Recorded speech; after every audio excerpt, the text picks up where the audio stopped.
Macedonian of Thessalonica being with us. So we have 3 Christians that we know of on this ship. In verse 37, it tells us 276 people. 276, according to verse 37. So 3 of them are Christians, Luke, Paul, and Aristarchus. Aristarchus may have been a convert from the second missionary journey when he was over in Philippi. But anyway, can't do it. Okay. All right. So at any rate, we got 3 Christians on the ship. Let's do a little math. We got 276 according to verse 37. Take 100 off for the centurion and his people. That gives us 176, right? Take off the 3 Christians. That gives us 173. All right. How many in the crew? 80, 90, I don't know. Maybe 80 or 90 prisoners and 80 or 90 crew. That gives us the makeup of the 276. And the next day, it's without my map, it's a little bit of handicap here. But the next day, meaning you and I found out in the second and third missionary journey, they could not do coastwise sailing at night. Okay, didn't have no radar, didn't have no sonar. They were dead reckoning. They really depended on looking on shore for their bearings. So they would normally dock at night or anchor. So Tyre exists between Caesarea and Sidon as you go up the Asian coast. Likely they went into Tyre for that night, and because it says the next day, meaning likely they couldn't, of course, travel that night. The next day, they went on up to Sidon. Another very interesting point. Keep this in mind. Very rare thing.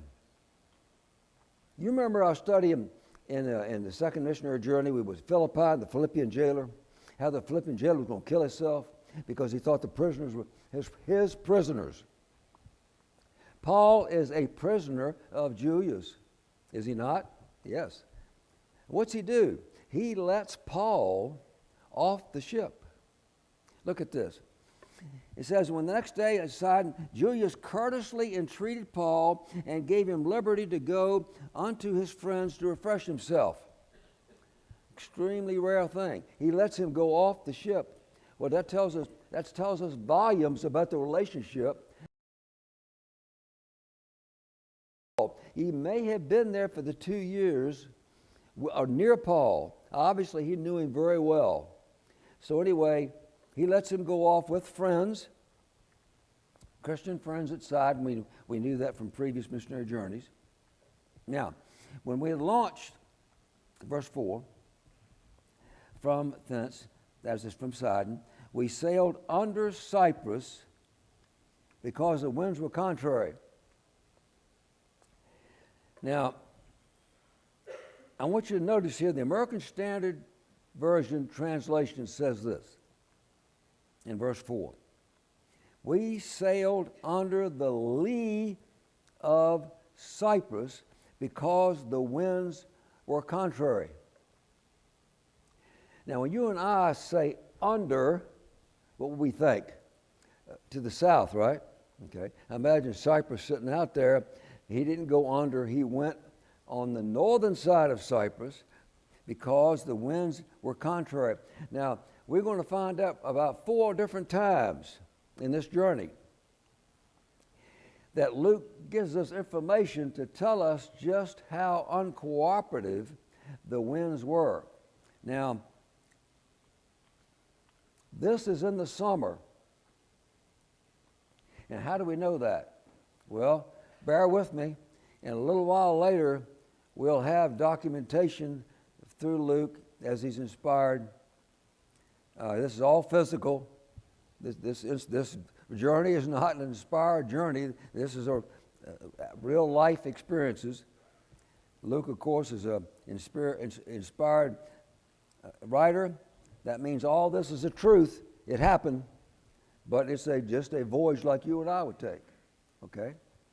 Now, when they went, because the winds were contrary, keep in mind, at this time of the year, in that part of the world, and this is one of the things that helps us understand what time of the year it is. The wind in that part of the world in the summertime usually blows from the west, okay? This ship is trying to go to the west. That's bad news, isn't it, if you're a sailing vessel? Wind blowing from the west, you want to go to the west, and the current is also coming from the west, so you're not having much luck. So what they do, they go above Cyprus, under the lee, means on the leeward side. I guess most of you know. If you don't know, let me explain. You have a windward side on an island, for instance. You have a windward side and a leeward side. That means the side that the wind is not affecting you, okay? Now, real briefly, many, many years ago, my father-in-law and I were fishing on the Chesapeake Bay. All right, we went around one of the islands. You're familiar with the Chesapeake Bay Bridge Tunnel? There are 4 man-made islands, and they're big. Well, we were on the leeward side. Well, at that time, when we anchored to start fishing, the wind wasn't blowing hard much anywhere. So we fished for 3 or 4 hours on one side of the island. Well, we got more than enough fish for supper, so we raised the anchor up, and we started taking off in this little 14-foot boat, and we made it around the end of the island, and white caps and waves like you wouldn't believe. First thing, when I hit the water, we had a little windshield on this boat. It comes over, and we get drenched, and I'm thinking, well, we're not going to make it. We're going to have to go to shore. And there was what it was, we didn't know it was blowing like that. Why? Because we were on the leeward side, okay, not the windward side. So this is the kind of a situation it's talking about here. You got winds, so they went on the leeward side with the ship, and they use a maneuver called tacking. It means very slow. It takes a good captain and a good crew to make some headway, but you've got some wind coming off the shore in the summertime, and that helped. He pick up that wind a little bit with the sails, and he's doing this. The map I've got shows a nice dotted line, from Caesarea to Adramyttium. It wasn't like that. It's like this. And just creeping along the coastline, just barely making some progress. Difficult, slow. Keep in mind, we're eating up valuable, good weather. Good weather sailing, we're eating up a lot of time. All right. Now, when we sailed over the Sea of Cilicia and Pamphylia, that means on the southern coast of the Anatolian Peninsula, it says in Pamphylia, we came to Myra, a city of I've got this, I looked this up last night on YouTube.